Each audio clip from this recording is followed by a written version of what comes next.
The book of Genesis chapter 40. And it came to pass after these things, that the butler of the king of Egypt and his baker had offended their lord the king of Egypt. And Pharaoh was wroth against two of his officers, against the chief of the butlers, and against the chief of the bakers. And he put them in ward in the house of the captain of the guard, into the prison, the place where Joseph was bound. And the captain of the guard charged Joseph with them, and he served them, and they continued a season in ward.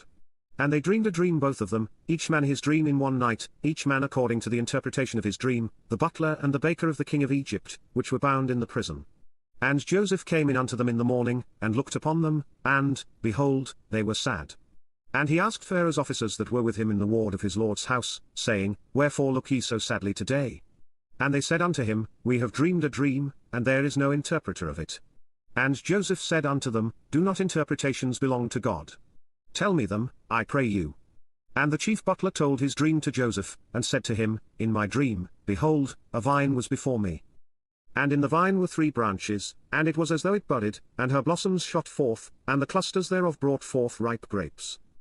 And Pharaoh's cup was in my hand, and I took the grapes, and pressed them into Pharaoh's cup, and I gave the cup into Pharaoh's hand. And Joseph said unto him, This is the interpretation of it, the 3 branches are 3 days. Yet within 3 days shall Pharaoh lift up thine head, and restore thee unto thy place, and thou shalt deliver Pharaoh's cup into his hand, after the former manner when thou wast his butler.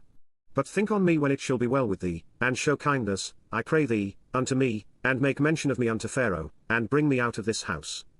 For indeed I was stolen away out of the land of the Hebrews, and here also have I done nothing that they should put me into the dungeon.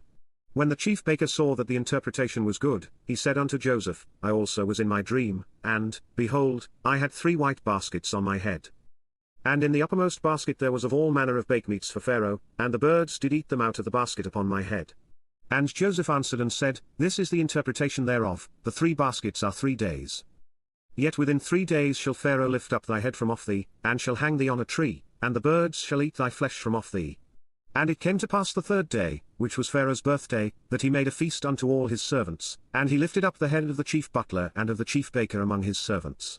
And he restored the chief butler unto his butlership again, and he gave the cup into Pharaoh's hand, but he hanged the chief baker, as Joseph had interpreted to them. Yet did not the chief butler remember Joseph, but forgat him.